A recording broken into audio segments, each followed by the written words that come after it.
Alison Sargent joins me on the set today to take a look at today's papers. Hi, Alison. Hey, Jeannie. Let's start in Sweden, where all the papers are reacting to the election results from Sunday night. Right. Swedish papers are having to embrace uncertainty today after none of the main coalitions got the votes that they needed to form the next government.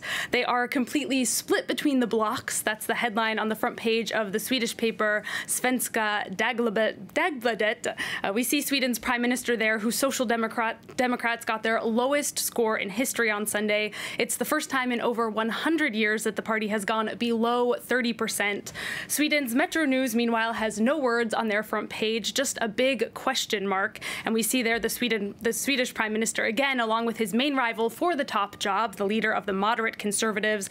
Their parties still managed to come out on top, but for both it's a pretty bitter victory since they lost so many votes to the smaller parties who we see pictured down there below. Now, that man that we see down there in the middle is the one that everyone has their eye on in Sweden. He's the leader of the far-right Sweden Democrats. Right, and his party got their highest score ever on Sunday, although the Financial Times writes that it wasn't really the record that many had feared. Some polls had put the far-right party as high as 25%, but in the end, they didn't actually break that 20% mark. Still, it was enough to give a lot of international papers something to worry about. The Wall Street Journal writes that Sweden joins the growing list of EU nations, Italy, Austria, and Germany included, where anti-establishment and anti-immigrant parties have made their way out of the fringe and into the government. And the paper quotes a political analyst who says this will not be a flash in the pan. National populism will be a permanent feature now of our political system. Alison, let's move over now to the United States, where a confrontation between tennis star Serena Williams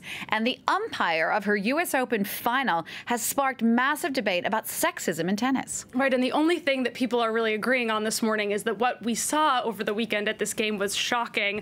The umpire accused Williams of several violations, including cheating, and when she talked back to protest, he docked her a game for verbal abuse. Now, Williams says the calls, especially this one, were sexist, but as you can see here, the Australian is one of the papers who's siding against her today. They talk about Serena's shame on their front page and say her tantrum stole the show.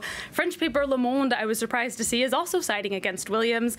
Their U.S. correspondent writes that she is mixing sexism and refereeing, and they say it's not the umpire, Carlos Ramos, who owes her an apology, but she who actually owes him one. Now, that's a position that I'm sure is infuriating the many writers who are actually coming to her defense. Right, and there are a lot of writers coming to Williams' defense, especially in the United States. And many tennis players as well, Jeannie, it has to be said, as well as the World Tennis Association. The sports columnist for the Washington Post writes that it was the umpire's power play, actually, that stole the show. It wasn't Serena, and that he really overshadowed both Williams and Osaka at this game. She writes that he ultimately robbed not one, but two players at the U.S. Open final. And she also points out that many men have behaved the same as Williams or far worse without any consequences. Many people are pointing very specifically to the behavior of the tennis player John McEnroe. Tennis players themselves, both male and female, have virtually all been coming to Williams' defense as well. The American tennis legend Billie Jean King has published an op-ed in the Washington Post. She says the umpire, Carlos Ramos, who is known for being rigid with players, abused his power in this case, and what we saw at this match on Saturday was actually a black woman being penalized for standing up for herself. And I think it's a comment that actually extends to a lot of the ensuing press coverage, in which we've seen a black woman really shamed for standing up for herself. Now, Serena Williams herself has actually expressed dismay that this argument with the umpire overshadowed the victory of Naomi Osaka, which was quite a remarkable one, despite all of this. It was, and there was a very touching scenes of the two of them at that press conference, both in tears, kind of trying to rise above what had just happened, because Osaka is the first Japanese player to win a Grand Slam title, and it's made her a new national hero in Japan, even though she did grow up in the United States and her Japanese is not quite as good as it could be.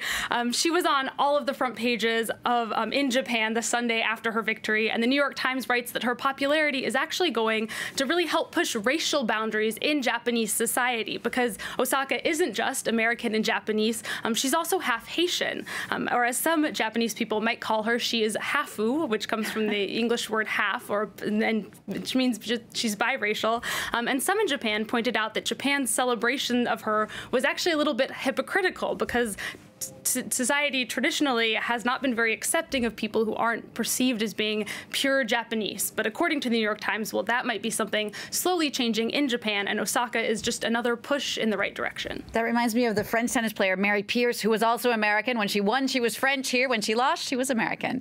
All right, Alison, we're going to wrap up with something completely different. A question. What do you do with a drunken sailor? Right, Jeannie, what do you do with a drunken sailor, especially if it is early in the morning? It's supposed to be a theoretical question, but for authorities in Jacksonville, Florida, it was a very real question last week when hundreds of British sailors docked in their port. Apparently, they got a little bit, went a little overboard in their drunken escapades and got into quite a few brawls, mostly with each other by the sound of it.